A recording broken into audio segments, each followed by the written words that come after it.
The rain hammered against the narrow windows of the Queen's apartment, a cold reminder of how small Maddie Cooper's world had become.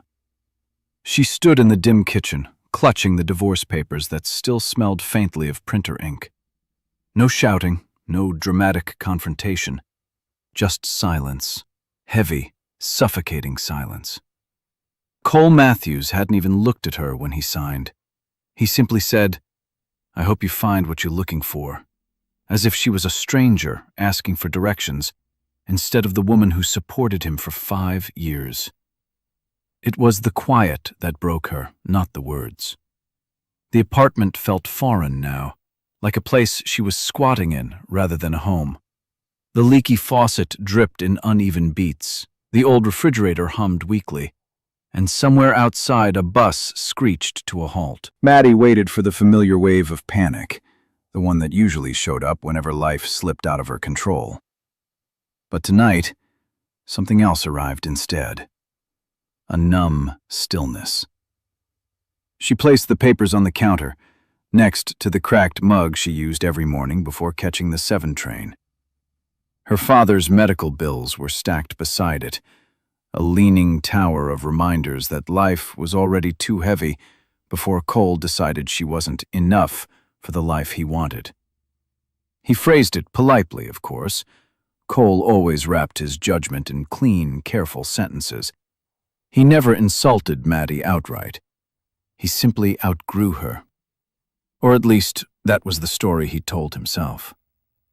She grabbed her worn-out tote bag, the stitching frayed from years of carrying library books, financial notebooks, and resumes she never felt brave enough to send. She had to work the late shift at the bookstore tonight. Divorce didn't pause reality. When she stepped outside, the city swallowed her in cold gray light. The wind tugged at her coat, soaked her shoes, and cut through her like she was made of paper. She kept walking, past the blinking streetlights, past the corner deli with fogged windows, past 2 teenagers laughing under a shared umbrella. Life kept going, uncaring. Her phone buzzed, a text from an unknown number.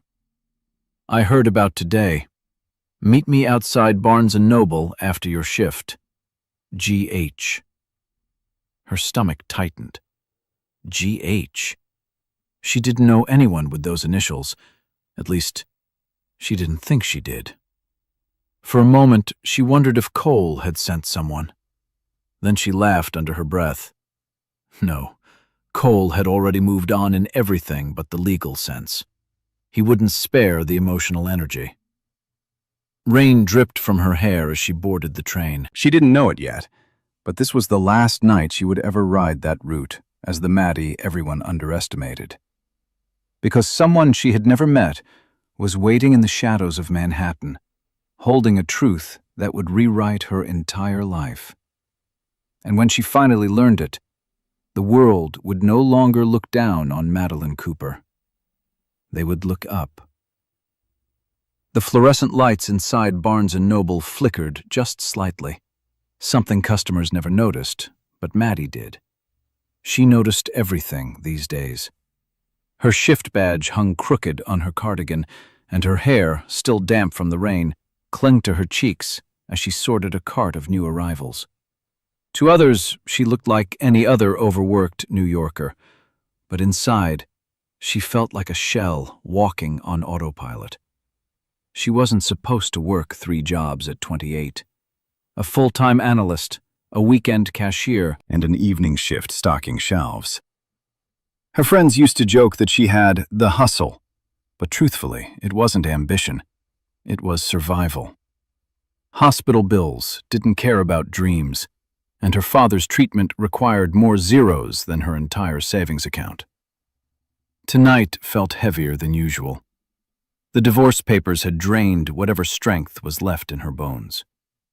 As she slid a hardcover biography of Eleanor Roosevelt onto the shelf, her phone buzzed again. Same unknown number, same initials, G.H. Who was he? Or worse, what did he know? She shoved the phone back into her pocket. She didn't have space in her mind for mysteries. The bookstore smelled like paper, glue, and old carpet, a familiar, oddly comforting mix.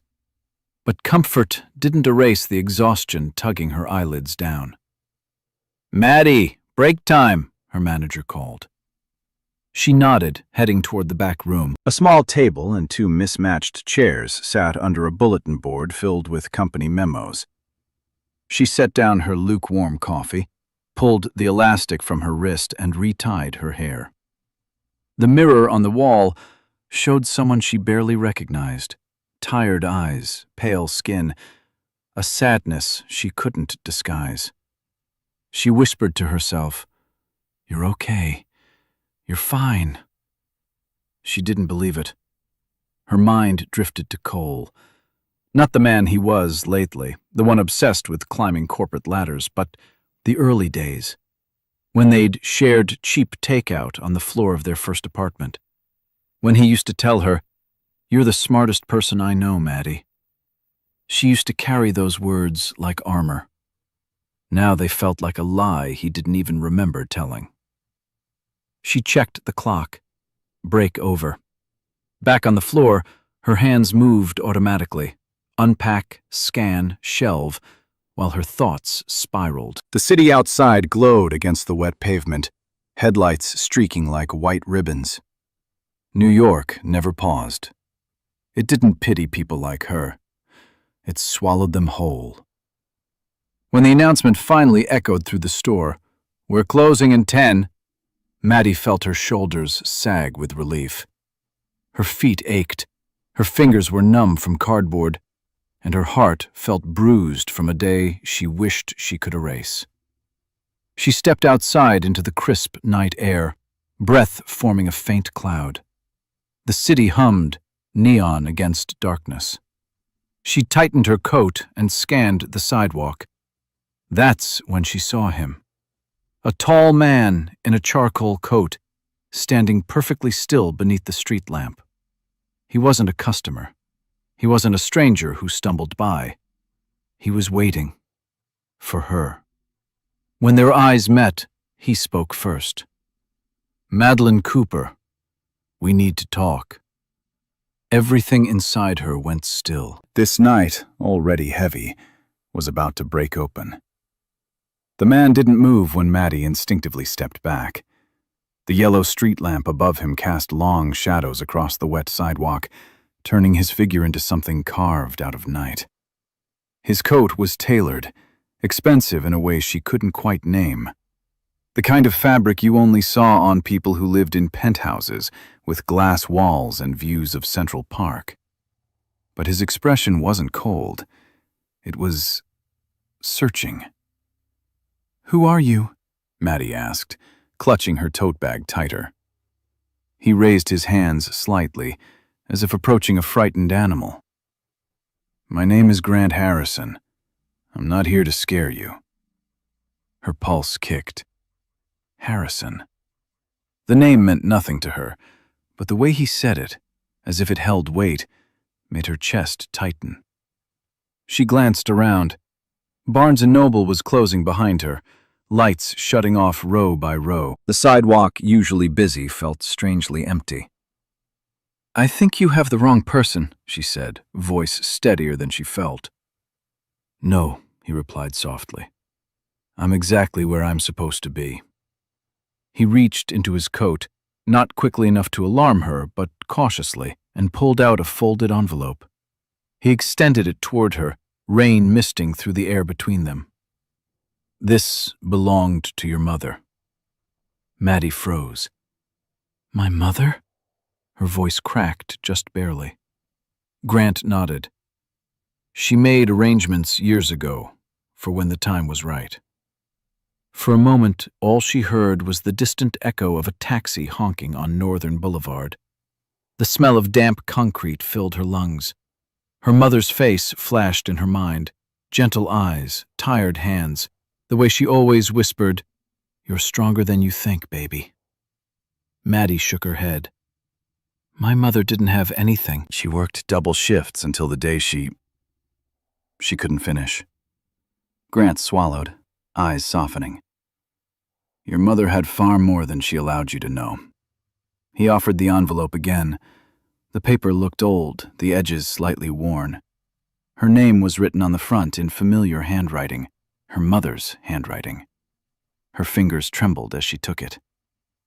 "Why now?" she whispered. "Because you're alone," Grant said quietly. "And because someone should have been here for you long before tonight." A gust of wind swept down the block, lifting her hair and sending a shiver through her coat. She didn't know this man. She didn't trust Easy. She had learned that the hard way. But something in his face, an ache, a truth she didn't understand yet, held her still. "How did you find me?" she asked.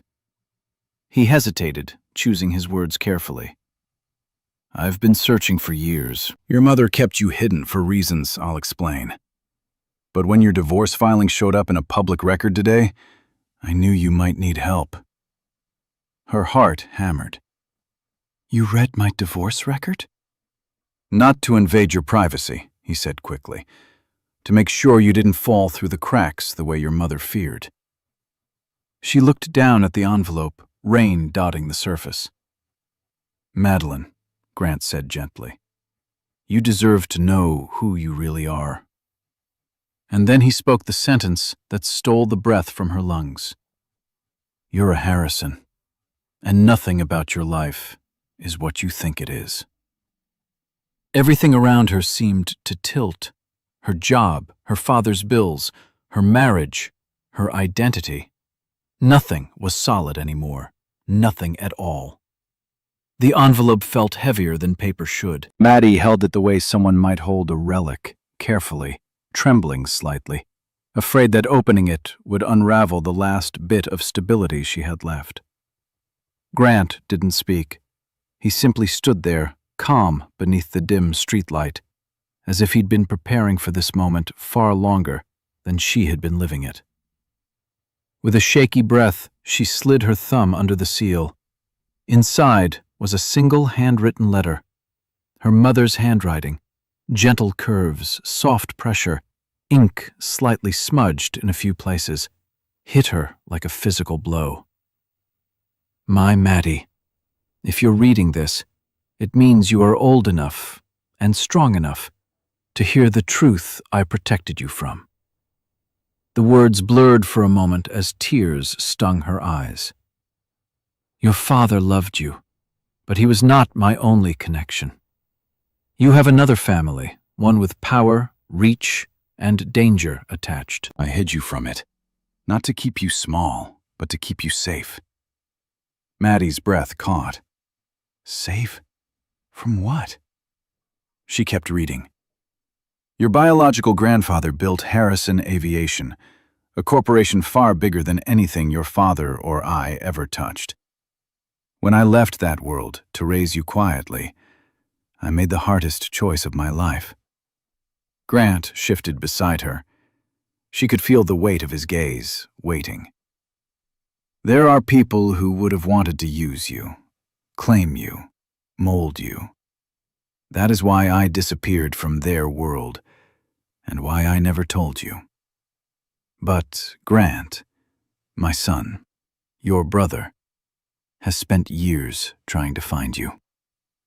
Maddie's head snapped up. "Brother?" she whispered. Grant exhaled, a small, restrained nod. "Half-brother, technically. But yes. If Grant is the one giving you this letter, then he has found you at the moment you need him most. Do not push him away. He will protect you in ways I no longer can." Maddie's heart twisted. She could almost hear her mother's warm voice, almost feel her touch. But one line near the bottom froze her completely. "You are the legal heir to my shares in Harrison Aviation. They belong to you now. I pray you use them not for revenge, but for the life you deserve." Air drained from Maddie's lungs. Shares? Air? Her? The girl who stocked books, counted pennies, and lived in a cramped apartment with peeling paint. The girl who was told she wasn't enough. Her voice cracked as she looked at Grant. This can't be real. It is. His tone was quiet but firm. You're not just part of this family, Maddie. You're a majority stakeholder. The board doesn't even know yet. She shook her head, stepping back. No, I'm nobody. I'm barely holding my life together. Grant's expression softened, but there was steel behind it. You're not nobody. You were hidden. There's a difference. The city hummed around them, traffic hissing through puddles, the air thick with the smell of rain and asphalt. But Maddie felt suspended outside of time. For the first time in her life, the ground beneath her didn't feel weak. It felt like it was shifting. Something vast, dangerous, unpredictable, and hers. Come with me, Grant said gently. There's more you need to know, and more people who need to know you. She didn't move, not yet, because everything she ever believed about herself had just cracked open. The rain had slowed to a thin mist, soft enough that it clung to Maddie's eyelashes like dew. She stood frozen beneath the street lamp, Grant's presence anchoring her to a reality she wasn't ready to accept. The letter trembled in her hands, the ink from her mother's signature threatening to run as raindrops melted into the page. Why didn't she tell me sooner? Maddie whispered, voice cracking under the weight of 1,000 unasked questions. Grant stepped closer, not enough to overwhelm her, just enough that she felt less alone on the empty sidewalk.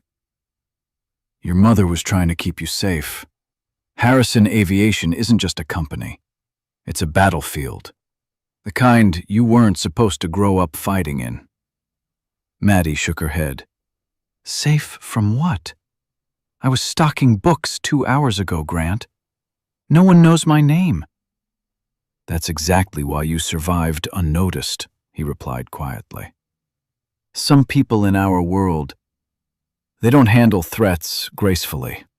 Even threats who don't know they're threats. Her stomach twisted. The bookstore, the subway, the cramped apartment. Those were her normal. She didn't have room in her life for shadows, or corporate enemies, or brothers she never knew existed. She hugged the letter to her chest.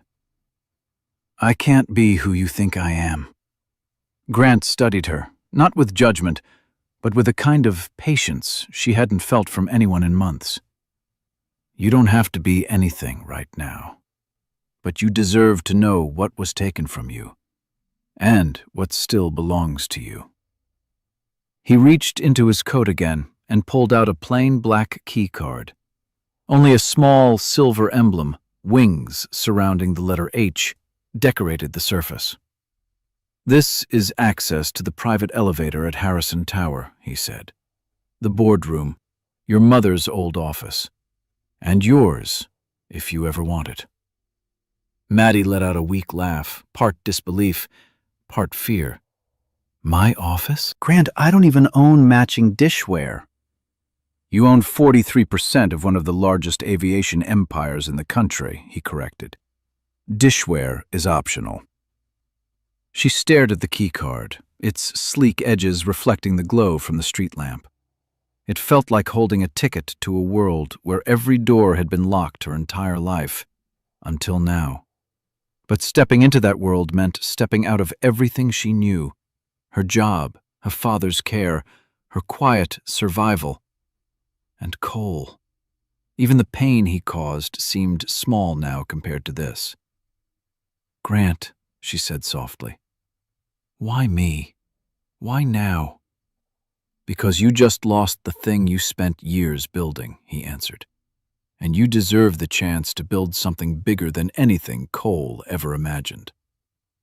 The words hit her harder than she expected. She closed her eyes, breathing in the cold night air. For once, the ache in her chest wasn't only heartbreak. It was something else. Possibility. Dangerous. Terrifying. real. Grant extended his hand, not demanding, simply offering. Let me show you where you come from. Maddie didn't take his hand. Not yet. But she didn't walk away either. The city felt sharper as Maddie walked toward the subway station, Grant keeping a respectful distance at her side. The rain clouds had thinned, leaving the pavement slick and reflecting the lights of passing taxis like shards of gold. Every step echoed with her heartbeat, too fast, too loud, too heavy.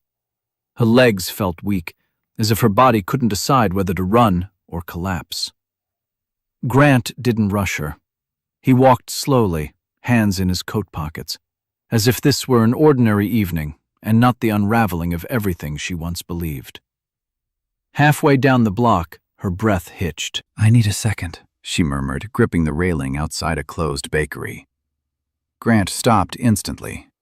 Of course. She pressed a hand to her forehead. The world wasn't spinning, but it felt detached, like she was watching herself from outside her own skin. A billionaire empire, a family she never knew, a brother who found her through a public divorce record, and a mother who hid an entire life to protect her. Her voice came out small. This is too much. Grant didn't offer cliches. He didn't tell her she'd be fine. He just said, "You've carried bigger burdens alone." She laughed breathlessly. That's the problem. I've always carried them alone. Her father's failing health, rent, bills, Cole's expectations, Cole's disappointment, Cole's slow, polished rejection of the life she worked so hard to hold together. The thought of him brought a familiar ache, but for the first time, something fierce rose beneath it. A spark, a refusal. Does he know? She asked suddenly. Grant tilted his head. Cole? Yes. Her jaw tightened. About any of this? Grant shook his head. No. Your mother kept everything sealed. Harrison Aviation has enemies, Maddie. If Cole had known, someone else would have known, and that could have been dangerous. Dangerous. The word settled uneasily in her stomach. I'm nobody, she said quietly. Why would anyone find me threatening? Because, Grant said, meeting her eyes, you're the legal majority shareholder of an empire worth billions. That makes you the most powerful person in our family's company, even more powerful than me. Her throat tightened. I didn't ask for that. I know, he said gently, but life doesn't wait for us to feel ready. She looked away, watching headlights streak across the wet asphalt. A group of college students hurried past, laughing, carrying boxes of pizza. Normal life. Harmless life. A life she could still pretend belonged to her if she turned around right now and walked away. But she didn't. Her fingers curled around the letter again. The edges were soft from rain, the ink slightly blurred. Her mother's handwriting felt like a hand on her shoulder, guiding her. Maddie, Grant said quietly, this isn't about claiming power. It's about reclaiming what was supposed to be yours. A long silence settled between them. Finally, she straightened, wiping rain from her cheeks, though she wasn't sure if it was rain at all anymore. Okay, she whispered. Show me. Grant exhaled in visible relief. Then everything changes tonight. Maddie didn't know what she was stepping into, but for the first time in years, maybe ever, she wasn't stepping alone. The Harrison Tower didn't look real, not to someone like Maddie. It rose into the Manhattan sky like a blade of glass and steel, its edges catching the city lights and splitting them into shimmering fragments. Cars passed in streams behind her, horns echoing off marble facades. People in tailored coats and shiny shoes hurried along the sidewalk with purpose. But Maddie stood still, rooted, overwhelmed, and suddenly aware of the thrift store coat wrapped around her shoulders. "This is yours?" she murmured. Grant gave a faint smile. "It's ours, whether you step inside or not." A doorman in a Navy uniform opened the door before she could decide. "Good evening, Mr. Harrison." Grant nodded, but Maddie froze. Everyone knew him. Everyone recognized him. And her, no one even glanced twice. Inside the lobby, everything felt impossibly polished. White marble floors, a sweeping staircase, brass fixtures that reflected every flicker of movement. The air smelled faintly of citrus and clean linen, like a luxury hotel rather than an office building. She swallowed hard. "Grant, I don't belong here." "You belong here more than I do," he said. "Your mother was the rightful heir long before I came along." Her steps echoed as they crossed the lobby toward a private elevator guarded by 2 security officers. One scanned Grant's ID. The other scanned Maddie from head to toe, not rudely, but with curiosity. "She's with me," Grant said. The guard nodded, but when Maddie stepped in, the elevator didn't move. "It doesn't recognize her yet," Grant said softly. He pulled out a sleek black keycard, hers, and held it to the panel. A soft chime, a green light. Then the elevator surged upward, slicing through floors so fast Maddie felt her ears pop. The city shrank beneath her through the glass wall behind them. Her reflection stared back, tired, confused, trying to hold herself together. But for the first time, something new glimmered there. Fear, yes, but also curiosity. "What's on the top floor?" she asked. Grant didn't answer immediately. When he did, his voice was calm, but heavy. "Power." The elevator doors opened to a hallway with walls of smoked glass and soft, recessed lighting. The air felt different up here, quiet, charged, like standing backstage before a performance that could change the entire course of a life. Grant guided her to a pair of tall, double doors. "Your mother's office," he said. Her breath caught. It felt wrong to enter.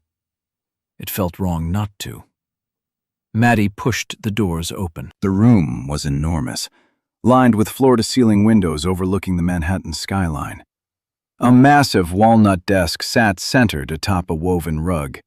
A vase of dried lavender, preserved, untouched, sat in one corner. The scent hit her instantly. Her mother used to tuck lavender under her pillow when she couldn't sleep. Her fingers brushed the desk.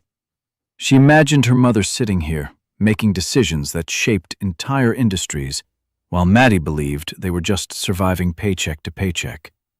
It made her chest ache. "I don't know how to do this," she whispered. Grant stepped beside her. "You don't have to know today, but you will." The city glittered outside like scattered stars, and for the first time, standing in her mother's office, Maddie realized something. Her life wasn't falling apart. It was widening. Maddie woke the next morning inside a world that still didn't feel real. She stood before the tall windows of the guest suite Grant arranged for her, 40 floors above Manhattan, wrapped in soft morning light. The city buzzed far below, horns, sirens, the hum of thousands of lives moving with purpose. But today, for the first time, she wasn't just watching the city. She was part of it. Grant had told her to meet him at Harrison Tower at 9 sharp. Not for a ceremony, not for a welcome, but for training. "You can't inherit a kingdom and not learn how to run it," he'd said. So she walked into the tower wearing the only professional outfit she owned, a simple black dress, pressed as best as she could, paired with shoes that pinched her toes. Everyone who passed her seemed frighteningly polished. Pressed suits, glossy hair, confidence in every step. She felt like an imposter in a museum of power. Grant met her in the executive wing, already reviewing documents on a sleek tablet. "You ready?" he asked. "No," she answered honestly. He smiled. "Good. That means you're going to try." He led her to a conference room where two people waited inside, a woman in a navy suit and a man wearing thin silver glasses. The table before them held a stack of binders, a laptop, and 3 cups of untouched black coffee. "This is Elena Maxton," Grant introduced. "Chief Operating Officer. She'll handle your orientation." Elena shook Maddie's hand with firm confidence. "We're rebuilding several branches. You're stepping in at a crucial time." "And this is Dr. James Riker," Grant continued. "Head of Analytics. He'll evaluate your instincts." Maddie blinked. "Evaluate?" Riker smiled faintly. "Think of it as stress testing. We need to know how you react under pressure, financial, ethical, and structural."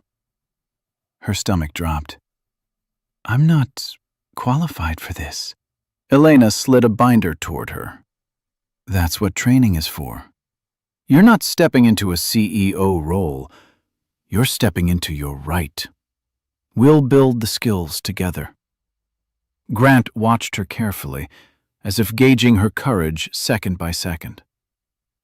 The next hours were a whirlwind. Financial case studies, crisis simulations, notes on leadership dynamics, even a mock presentation in front of Elena and Riker, her voice trembling as she explained market projections she barely understood. Each time she fumbled, Elena corrected her without softness.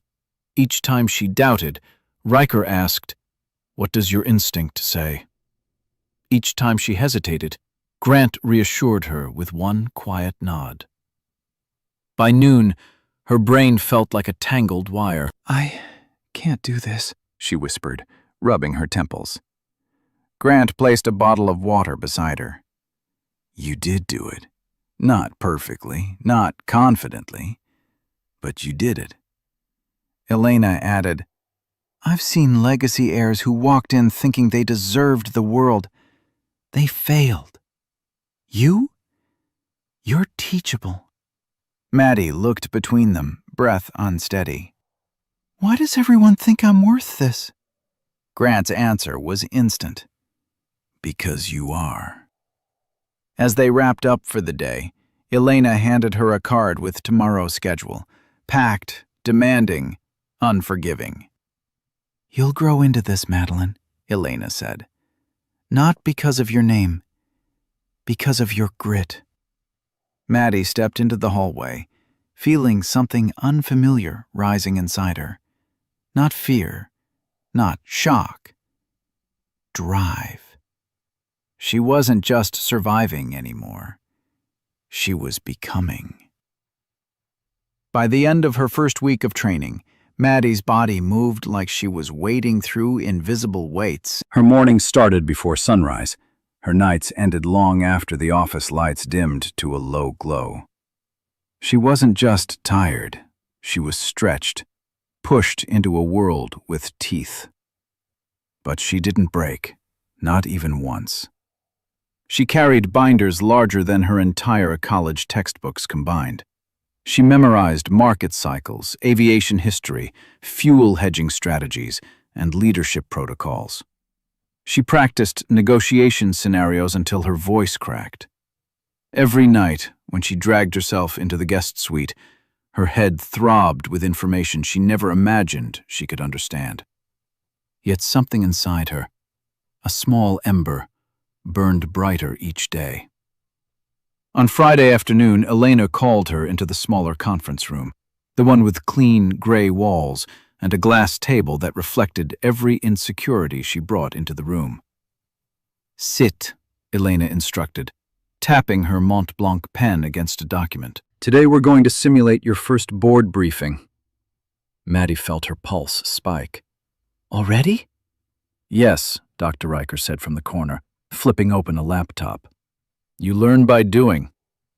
A large screen flickered to life behind Maddie, displaying charts, projections, and competitor analyses. Elena slid a printed deck toward her. You have 10 minutes, she said. Present to us as if we're the board. 10 minutes. A heartbeat. Or a century. Maddie stood, smoothing her dress with clammy palms. Her voice trembled on the first line. She stumbled on a statistic. Her throat tightened as Elena's expression remained unreadable, and Riker typed notes silently. Halfway through, she lost her place. Her vision blurred, her stomach twisted. She gripped the table to steady herself, humiliated, certain she had just ruined the fragile progress she'd made. I'm sorry, she whispered. The room was still for a long moment. Then Elena set down her pen. You regroup. Start from the beginning. I failed, Maddie said weakly. You faltered, Elena corrected. Failing is refusing to continue. Start again. Riker folded his arms. Let's see if you learned from the first attempt. Something shifted inside her then, small but unmistakable. A refusal to give up. A quiet, steadying inhale. She began again. This time her voice didn't tremble. Her sentences came out clearer. Her eyes stayed forward. The numbers made sense. The strategy aligned. Her instincts sharpened. When she finished, a heavy silence filled the room. Riker finally spoke. Your instinct is solid. Raw, unpolished, but solid. Elena nodded. You'll need discipline, refinement, and confidence, but you have the foundation. A foundation. Her. Madeline Cooper, who once balanced bills on the back of grocery receipts. Grant entered just then, pausing in the doorway as he overheard. How did she do? He asked. Elena looked at Maddie, then at Grant. She's better than you were on week 1. Grant grinned. I knew it. Maddie felt heat rise to her cheeks. Surprise, pride, disbelief tangled together. As the session ended, Elena gathered her papers. Be ready. Word is spreading across the building. People are asking who you are. A chill ran down Maddie's spine. People were watching. People were noticing. Not the struggling woman at Barnes & Noble. Not the wife who signed her divorce with shaking hands. But someone rising, someone dangerous. Someone they would soon learn not to underestimate. By Monday morning, the atmosphere inside Harrison Tower felt different, charged, humming, alive with whispers Maddie couldn't decipher. She felt the shift the moment she stepped out of the elevator onto the executive floor. People she'd never met glanced at her with curiosity, some with confusion, others with a cautious kind of respect. Last week, she was invisible. Today, the air bent slightly around her presence. She wasn't sure whether to feel empowered or terrified. Grant walked beside her, reviewing emails on his tablet. Don't take the whispers personally. Rumors spread in corporate spaces before facts do. What rumors? She asked. He didn't look up. That a new investor has arrived. That Elena is grooming someone. That the board doesn't know something they should. It doesn't matter which version they believe. It only matters that your name is entering rooms you haven't stepped into yet. The idea made her stomach twist. As they approached the strategy wing, Maddie overheard a pair of analysts. Who's the new girl?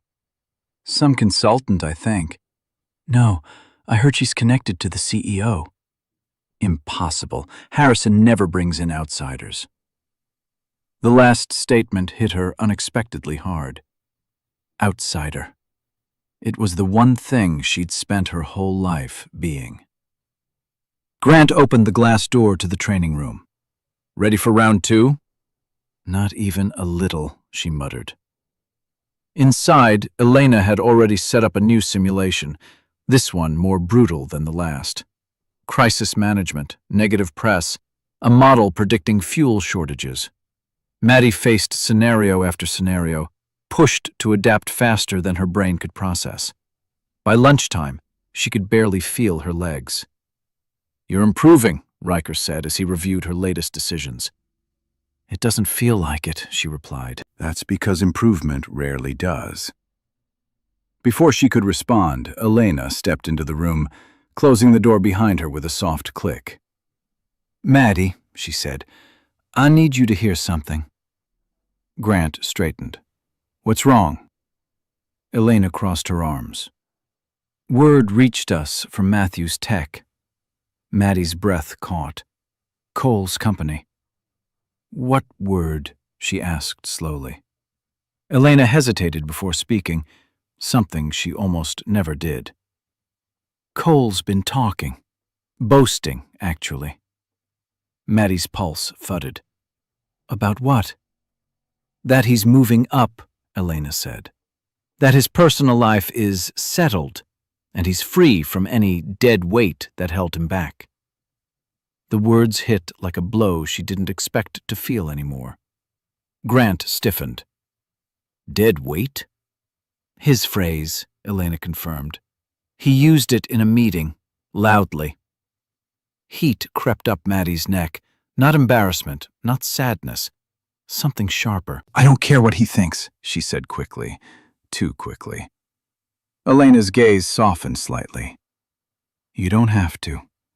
But this kind of arrogance tends to catch up with people, especially when the board at Matthews Tech will soon learn that the woman he dismissed has ties to Harrison Aviation. Grant added, "You being here will have consequences he didn't anticipate." Maddie swallowed, hard. "I didn't come here for revenge." "No," Elena agreed. "But sometimes justice has its own timing." The room felt smaller suddenly, the possibilities around her bigger, more dangerous, more real. Riker closed his laptop gently. "This is the moment, Maddie, when your old life collides with your new one." She looked at the windows overlooking the skyline, New York stretching far into the horizon. Collision, yes. And for the first time, she wouldn't be the one breaking. By Wednesday, the whispers around Harrison Tower had evolved into something more pointed. People no longer wondered merely who Maddie was. They wanted to know why she was being trained by the highest-ranking executives in the building. She felt their eyes follow her as she walked through the corridors with her binder pressed to her chest. She had lived her entire life trying not to take up space. Now she couldn't avoid it. Grant noticed it before she even said a word. "You're tense," he said as they entered the executive strategy room. "I'm being stared at like I'm a glitch in the system." His expression didn't soften. "Good. Glitches disrupt old programming." Before she could answer, Elena stepped inside with her usual calm precision. "We're moving to the next level of training today." Riker followed with a tablet in hand. Matthews Tech just released a quarterly preview, and their projections don't add up. Maddie blinked. "What does that mean?" "It means," Elena said as she placed a folder in front of her, "you're going to find the flaw." "What flaw?" Grant stepped forward, the one Cole signed off on. Her heart dropped, but not from fear, from something colder. She opened the folder. Numbers filled the page, columns of projected revenue, growth charts, budgets, cost cycles. At first glance, it all looked consistent, but she had spent the past week immersed in aviation economics and analytics, absorbing more data than she'd ever processed in her life. So she looked closer, and then she saw it. A tiny inconsistency in a growth model. A decimal where there shouldn't be one. A pattern that repeated incorrectly every third line. Her breath stilled. This is wrong, she said quietly. Like, significantly wrong. How wrong? Riker asked. She traced the numbers with her fingertip. If these projections go public as is, Matthews Tech will look stronger than they are. Investors will pour money into a false climb, and when the real numbers surface, they crash, Elena finished. Hard. Grant watched her. And the person who approved those numbers? Maddie's throat tightened. Cole. Exactly. Riker tapped his tablet. If this goes uncorrected, Matthews Tech is heading into a scandal. If it gets corrected, someone takes the blame. And either way, Elena said, folding her arms, your ex-husband is standing on a trap door he accidentally built himself. Maddie felt an unexpected swirl of emotions, shock, disbelief, and, disturbingly, fairness. Cole hadn't created this mistake out of malice. He'd created it because he always rushed to appear smarter, faster, more prepared than he actually was. He ignored details. He dismissed caution. He wanted prestige, not accuracy. This wasn't intentional, Maddie murmured. No, Elena agreed. But consequences rarely care about intent. Maddie swallowed. So what happens now? Grant looked at her as if the answer was obvious. You tell us. Her breath caught. Me? This is your first real power test, he said. You found the flaw. You understand its weight. And only you can decide whether to expose it, ignore it, or escalate it. Her hands grew cold. This wasn't just training anymore. This was impact. This was the moment her old life overlapped with the power she never asked for. Riker leaned back. Whatever you choose will echo in this company, in Matthews Tech, and in the life you're building. Maddie stared at the flawed numbers. This wasn't revenge. This was accountability. And for the first time, she held the scale. Maddie stared at the numbers in the report until the ink almost blurred. The conference room felt colder than usual, the hum of the ventilation sharp against her ears. She had never been in a position where a single choice of hers could ripple through two massive companies and through someone's life, especially his life. Cole. His name no longer brought the sting it once did, but it carried weight, a familiar ache, a reminder of the years she spent shrinking so he could feel taller. Grant leaned against the glass wall, arms crossed. Elena paced slowly, her heels tapping in steady rhythm. Riker watched her like she was a puzzle only she could solve. You're quiet, Elena observed. I'm thinking, Maddie whispered. Good, Riker replied. Think harder. She traced the flawed projection again. It wasn't a tiny mistake. It was catastrophic. If investors bought into this, Matthews Tech would soar briefly, then collapse. And when the collapse came, careers would shatter, not just Cole's, but those of the analysts under him, the junior employees who worked late nights, just like she once did. This affects more than him, Maddie said softly. That's true, Grant replied, but it doesn't change the fact that the flaw is there. What if I warn them privately, she offered, without causing a scandal? Elena shook her head. Boards care about accountability. If you warn them quietly, the company might bury the mistake and keep running with misleading data. That would make you complicit. The word landed like ice in her chest. Complicit. And if I expose it? She asked. Matthews Tech will have to issue a correction, Riker said. Their stock will dip. Their board will demand an explanation. And Cole? She asked, though she already knew. Grant sighed. He'll take the fall. The person who signs off always does. She looked back at the report. The ink suddenly felt heavier than lead. Her entire life, she played small to avoid hurting anyone. She stayed quiet. She stayed soft. She stayed safe. But this wasn't about vindictiveness. It was about truth. Grant stepped closer, lowering his voice. "Maddie, look at me." She did. "You are not responsible for shielding someone from the consequences of their own arrogance." She swallowed hard. "Even if I cared for him once?" "Especially then," Grant said, "because you know better than anyone how he operates. Cole doesn't learn unless the world forces him to." Elena added, "And the world is about to."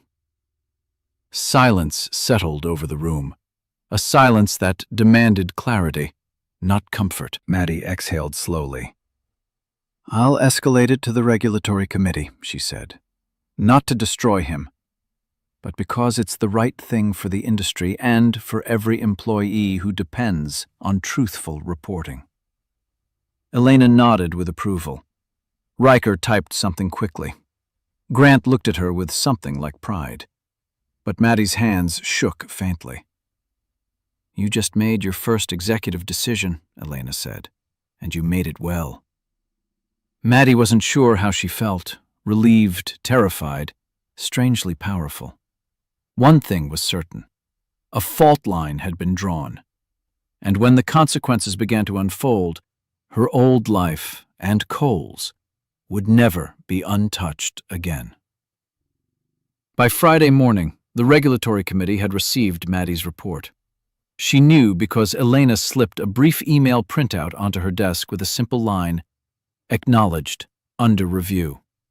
No signatures, no names, just the quiet beginning of a storm. But storms in corporate America rarely arrive loudly. They start with a shift in tone, a whisper in a hallway, a paused conversation when someone walks by. And this morning, the whispers had a name: Cole Matthews. Maddie walked through the executive floor with her binder against her chest, pretending she didn't hear fragments of conversations. Matthews' tech's projections aren't adding up. Someone flagged a major discrepancy. If that blows up during their pre-IPO season, God help them. Each word slid under her skin, cold and electric. Grant met her outside the analytics wing. "You holding up?" She forced a breath. "I didn't expect it to spread this fast." "It didn't spread," he corrected. "It leaked, and not from us." A ripple of unease ran through her. Meaning what? "Someone inside Matthews Tech is panicking," Grant explained. "These things only leak when someone fears being caught." Her stomach twisted. She knew Cole's patterns better than anyone. He never admitted mistakes. He hid them under charm, speed, and noise. If he suspected the numbers were in jeopardy, he'd scramble to protect his image. Riker appeared in the doorway. "You'll want to see this." He led them into the small analysis room, where a live financial update played on a wall-mounted screen. A business journalist spoke in a crisp, urgent tone. "Unusual fluctuations seen in Matthews Tech's projected performance models. Experts say early indicators show inconsistencies. Board members have declined to comment." Maddie's heart sank. This wasn't quiet. It was escalating.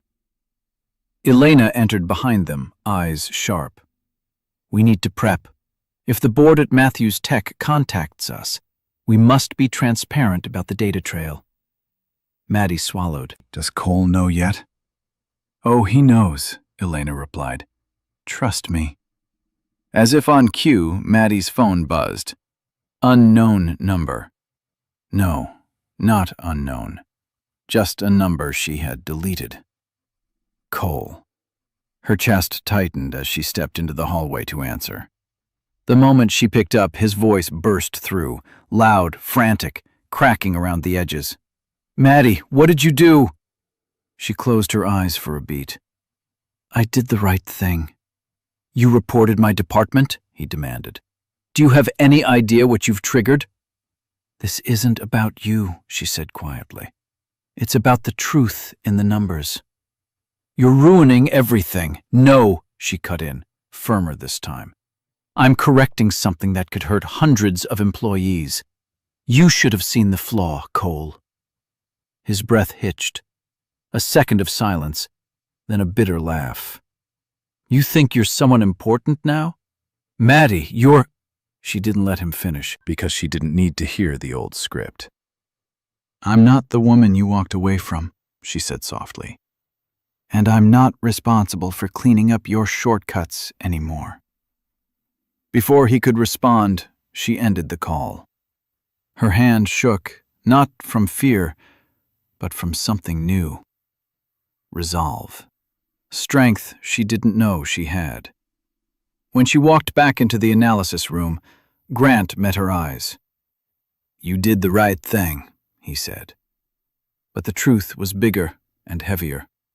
For the first time, Maddie hadn't broken under pressure. She had become the pressure. By the next morning, the financial world was buzzing. Matthews Tech tried to control the damage.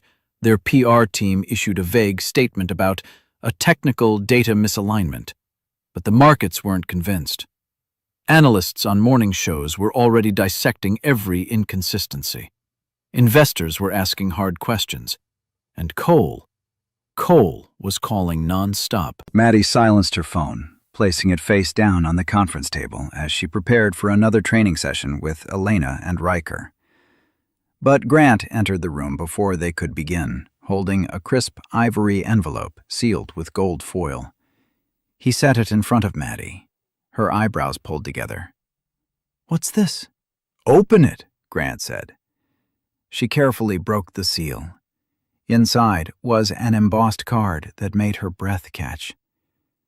The annual Manhattan Innovation Gala, hosted at the Plaza Hotel. Dress code, black tie. Guest category, executive, invite only. Name on the card, Madeline Cooper Harrison. Her throat tightened. This must be a mistake. Elena shook her head. No mistake. Your presence was requested. Requested by who? Grant slid his hands into his pockets. The board wants to meet the heir. Maddie nearly dropped the invitation. No, I'm not ready for this. I barely give board presentations in training. How am I supposed to walk into a room full of CEOs, investors, and global press? Riker looked up from his laptop. By remembering you belonged there more than half of them. She shook her head. Grant, I can't go. You can, he said calmly. And you should. It's going to be a circus, she whispered, especially with the Matthews Tech scandal. Elena exchanged a glance with Grant. That's exactly why you must attend. Grant sat across from her. Listen, the gala is where the financial elite gather before year-end reporting. It's where narratives are shaped. If you show up, the story becomes, the new Harrison heir steps into the spotlight. If you hide, people will craft their own story for you. Maddie pressed her hands to her eyes. And what if Cole is there? Grant's voice cooled. Then he'll see with his own eyes the woman he failed to value. Riker added, perception is power. This is your moment to shape how the world sees you. But Maddie wasn't thinking about power. She was thinking about survival. She remembered all the nights she swept bookstore floors, the subway rides home at midnight, the $3 dinners, the tears she hid from everyone, including herself. I don't fit in places like that, she said quietly. Grant leaned forward, voice steady. Maddie, every person in that ballroom plays a role. Some flaunt power, some chase it, some fake it. But very few actually have it. He tapped the invitation. You do. Her breath wavered. You don't have to say anything, Elena said gently. Your presence alone changes the dynamic. Riker added, and for what it's worth, I've seen legacies built on far less courage than you've shown this week. The room fell quiet. Maddie traced her name embossed in gold, her mother's name in her own, a name she had never used, a name she wasn't sure she was ready to wear. Finally, she whispered, When is the gala?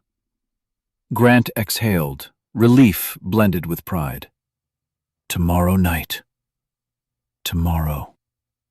Everything inside her tightened. Tomorrow her two worlds would collide, publicly, irrevocably, and in front of everyone who ever doubted her. The day of the gala arrived with a tension Maddie could feel in her bones. Manhattan was unusually crisp, the kind of winter evening where the city lights shimmered like cold jewels. She spent the morning in back-to-back briefings with Elena, then a final strategy check with Grant, though she barely absorbed a word. Her mind spun in loops. The Plaza Hotel, crowds, press, Cole, and somewhere buried beneath all that, her mother's name on that invitation. By late afternoon, she stood in the boutique suite Grant had arranged for her inside Harrison Tower, surrounded by stylists, tailors, and soft murmurs of lift your chin and turn your wrist. She felt oddly detached from her own body, like she was watching someone else being prepared for a life she still didn't believe belonged to her. The gown chosen for her wasn't flashy. Grant insisted on that. Midnight blue, structured at the shoulders, with clean lines that made her look taller, sharper, more certain. A subtle elegance. Power whispered, not shouted. When they stepped back, one of the stylists gasped softly. Grant entered just then. He froze. For a long moment, he didn't speak. Maddie, he said finally, you look like someone the world should pay attention to. She swallowed. I don't feel like that person. You don't have to feel it, he replied gently. You just have to walk into the room. Her hands trembled as she slipped into her heels. Grant offered his arm. Ready? No, she said honestly. But she still took his arm. When they arrived at Teterboro Airport, Maddie nearly stopped breathing. A sleek black Gulfstream G700 waited on the runway, its polished surface reflecting the runway lights like a mirror. The engines hummed softly, calm, controlled power.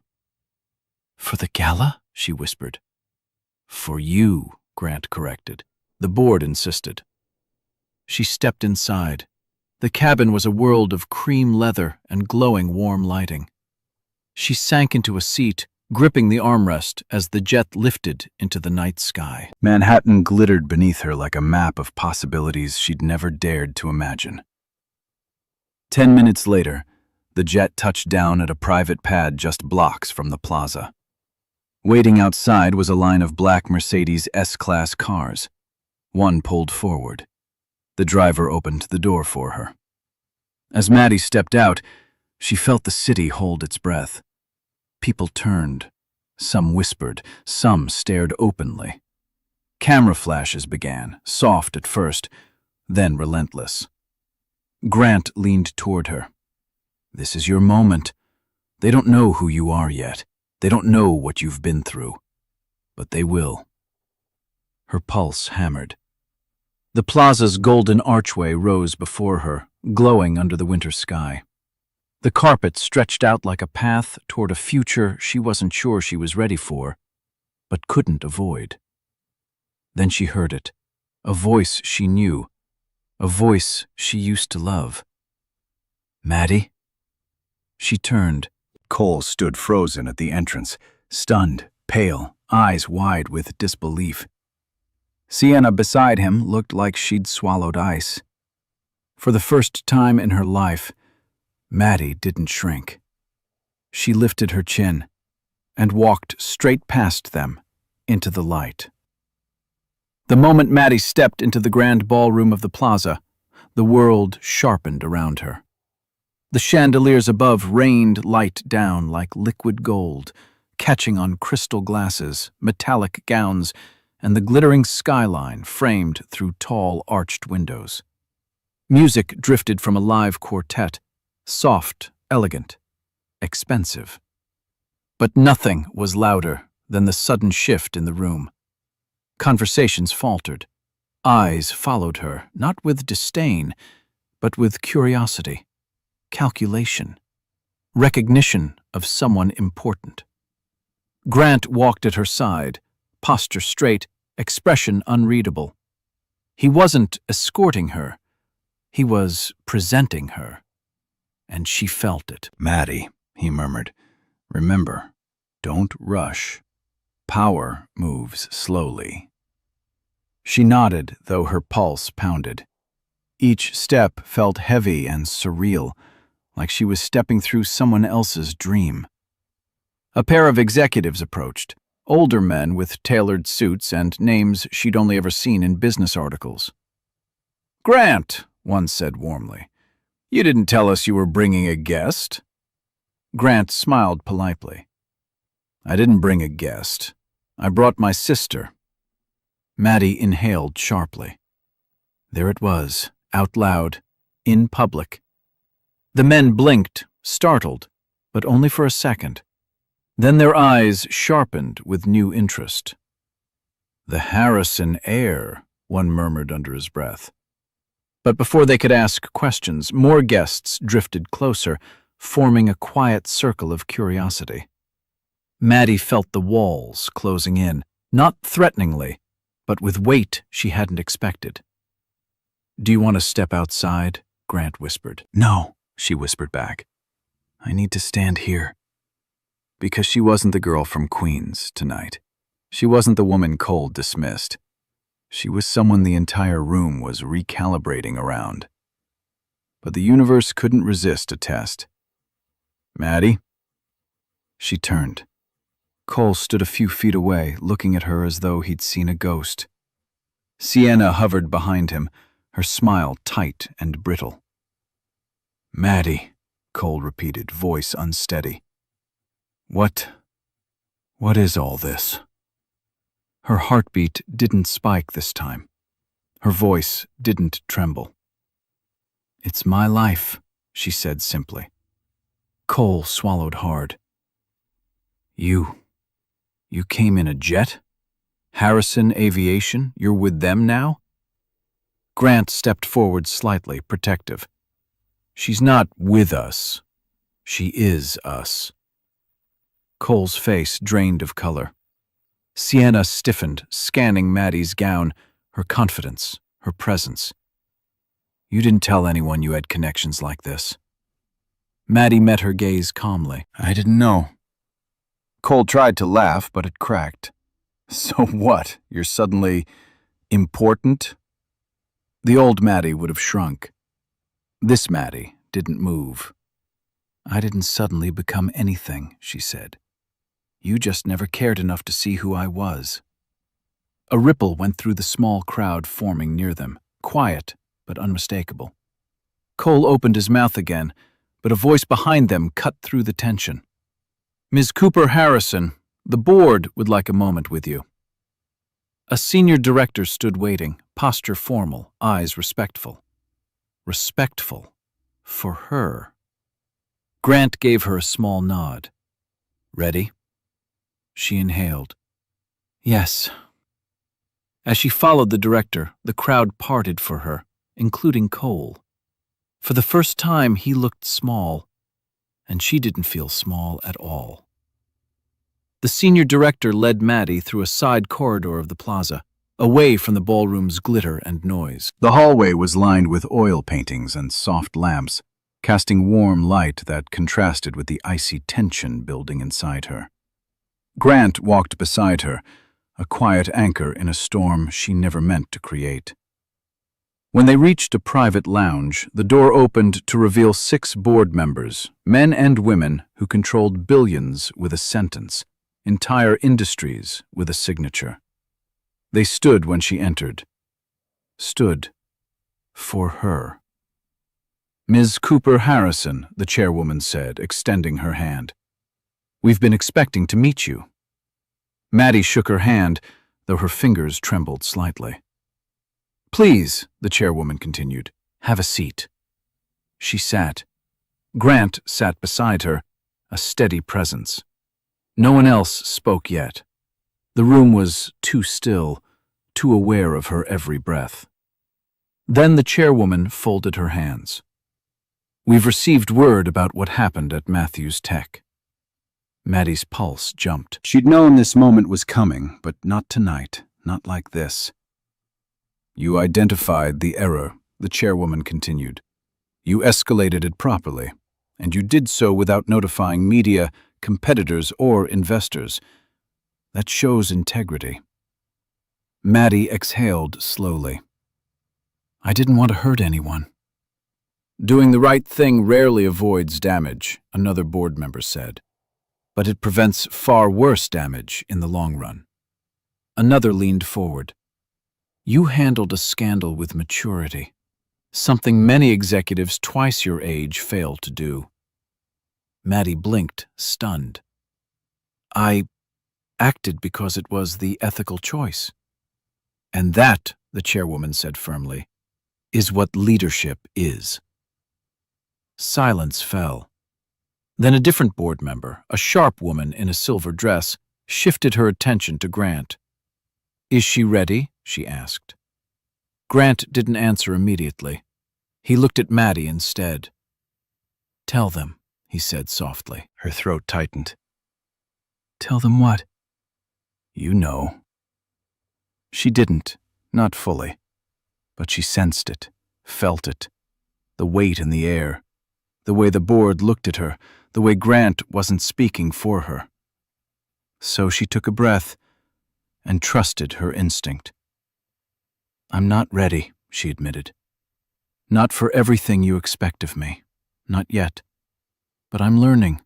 I'm working harder than I ever have, and I'm not going to walk away from the responsibility I inherited. She hesitated, just a heartbeat. Then, I won't let this company fall into the hands of people who care more about power than impact. A slow smile spread across the chairwoman's face. Then, Ms. Cooper Harrison, we believe you're ready for your next step. Grant finally spoke. The board has voted, with your presence tonight, the decision becomes official. Maddie stared. Decision? The chairwoman rose. You are now an active, recognized member of the Harrison Executive Council. Her breath vanished. Executive Council. Not intern, not trainee, not potential. Executive. At 28. She stood, stunned, as the board members extended their hands. When she left the room, Grant touched her shoulder gently. You did that, he said. Not your name, not your inheritance. You. Maddie felt something shift inside her, subtle, yet seismic. Tonight wasn't just an introduction. It was an arrival. When Maddie and Grant stepped back into the grand ballroom, the atmosphere had shifted, not for the room, but for her. It felt like walking through a doorway only she could see. She wasn't the unsure woman who entered tonight. She wasn't the ghost Cole overlooked. She was an executive council member of Harrison Aviation, and the entire fabric of the evening rearranged around that truth. People watched her differently, not with curiosity now, with recognition. But across the room, someone else was unraveling. Cole stood stiffly near the champagne tower, his expression tight, jaw locked in strained composure. Sienna hovered beside him, chattering anxiously. But Cole wasn't listening.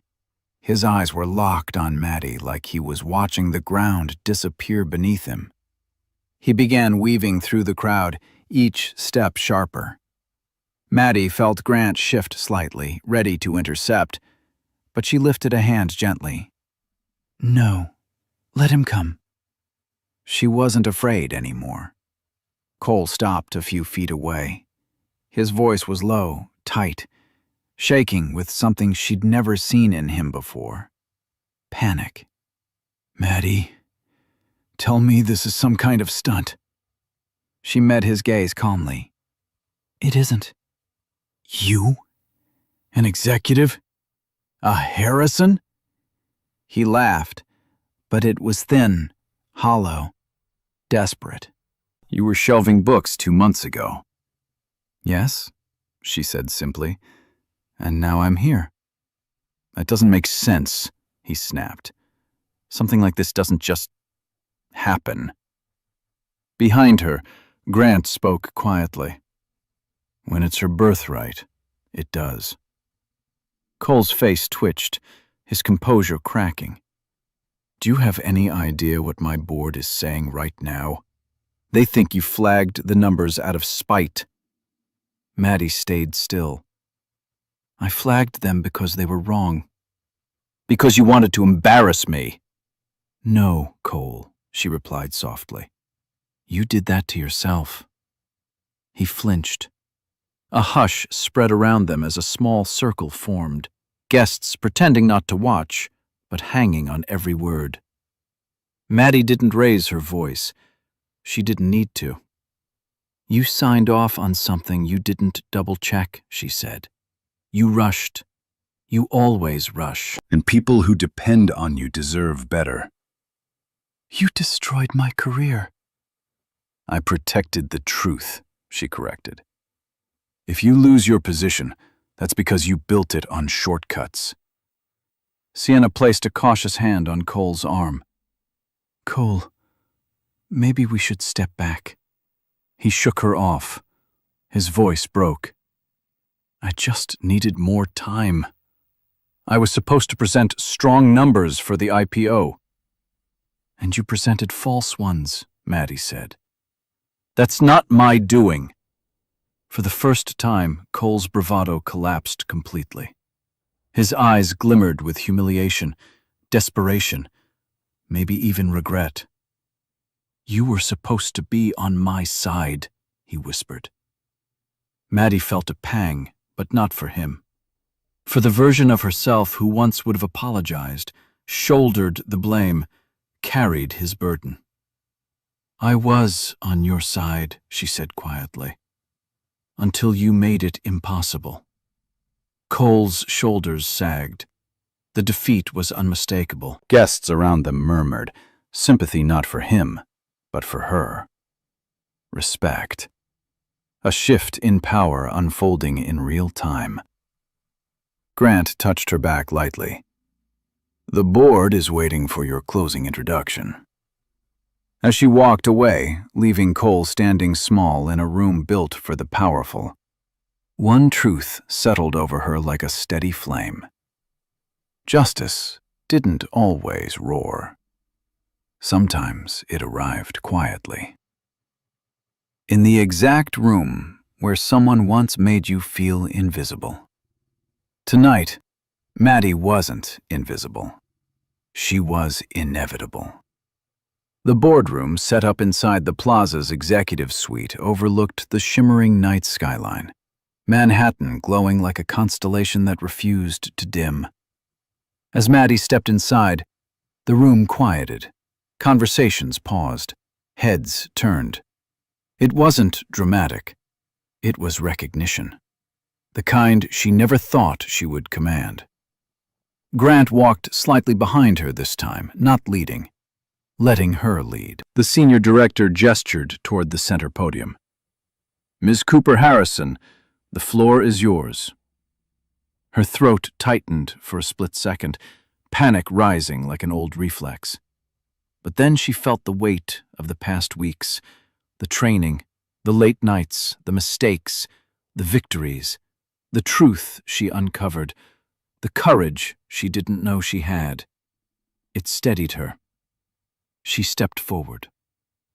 The screen behind her displayed the next phase strategy for Harrison Aviation's sustainability expansion, something she'd been studying relentlessly. The board members leaned forward, curious to hear the voice of the heir who had appeared seemingly out of nowhere and already shifted power dynamics across two corporations. Maddie took a breath. "I won't pretend I grew up understanding any of this," she began, voice steady. "I didn't grow up in boardrooms. I didn't study in elite programs. I stocked shelves. I paid hospital bills. I survived." A ripple of silence spread across the room. "But what I do understand," she continued, "is people, pressure, consequence, responsibility. When I saw the projections at Matthews Tech, I didn't run from the truth. I faced it, even though it hurt. And because of that, the company and the industry is adjusting before something far worse happened." Elena watched her with a rare softness. Riker gave a small nod. Grant's expression was calm, proud. "I'm not here tonight because I'm perfect," Maddie said. "I'm here because I don't take shortcuts. That's what my mother taught me. And that's how I intend to lead." She moved through the briefing, slow, confident, prepared. Every point aligned, every answer steady. She didn't rush, didn't shrink, didn't lose herself to fear. And when she finished, she stepped back with a quiet exhale. The room stayed silent for a heartbeat. Then applause rose, not thunderous, not dramatic, but steady, meaningful, real. The chairwoman stood. "Ms. Cooper Harrison, you have demonstrated judgment, instinct, and integrity. You will serve as strategic liaison between the Council and our West Coast partners. The final negotiations will take place in San Francisco this week. We'd like you to lead the initial presentation." Maddie stared. "Lead?" "Yes," the chairwoman said. "You've earned it." Grant whispered, "This is huge, Maddie. Massive." She felt lightheaded. "I've never led anything this important." Elena approached, arms crossed but eyes warm. "Then you'll do what you've done since day one. Learn faster than anyone expects." As the board dispersed, congratulating her with rare respect, Maddie drifted toward the window. Manhattan stretched beneath her like a promise she finally had permission to claim. For the first time, she wasn't stepping into a world that didn't want her. She was stepping into a world that needed her. Behind her, Grant spoke gently. "You ready for San Francisco?" She didn't look away from the view. "I'm ready for everything." And for once, she believed it.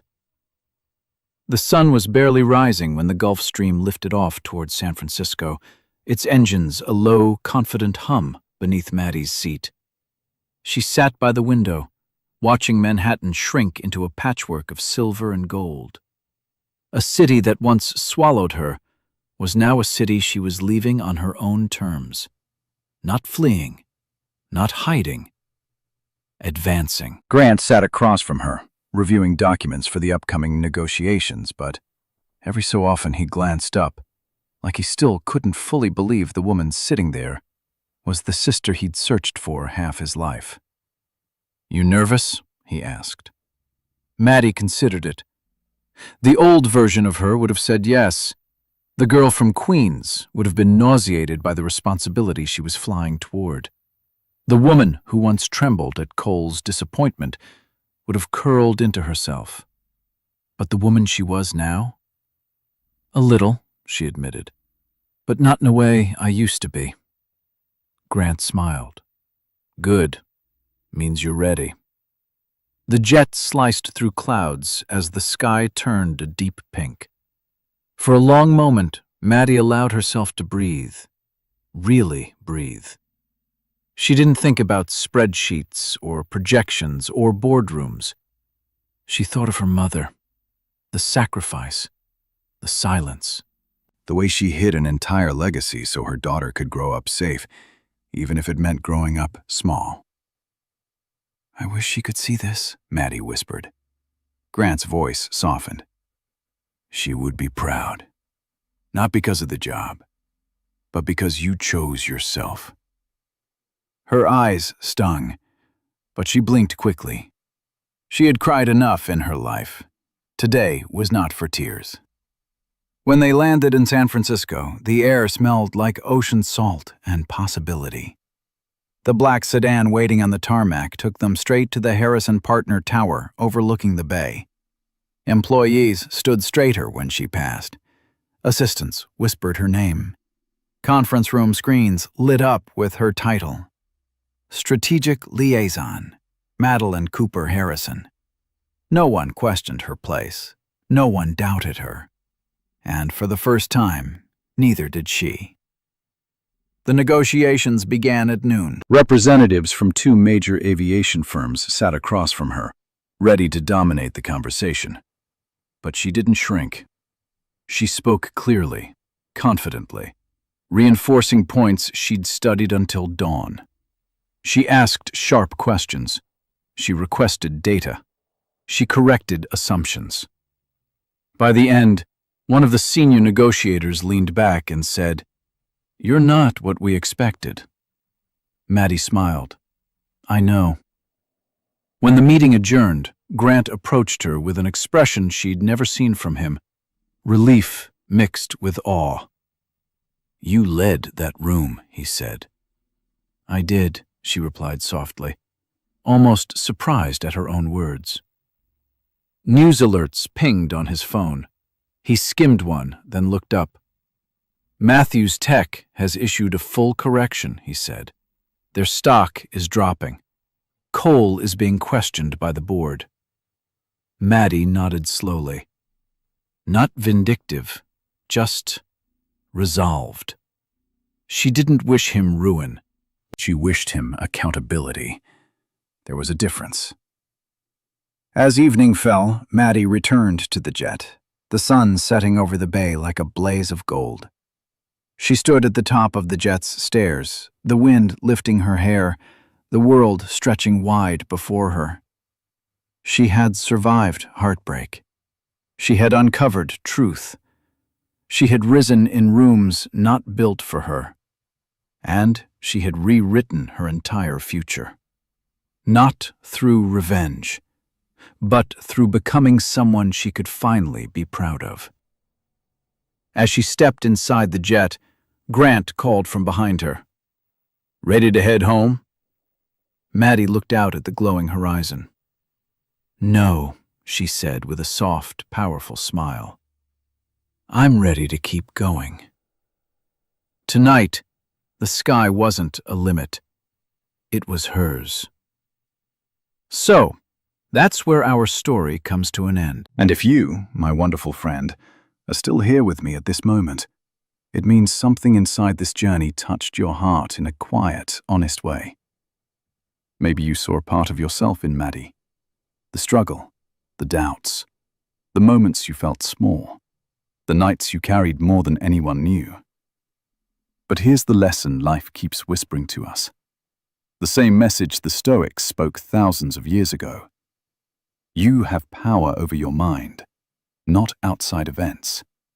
Real strength begins within.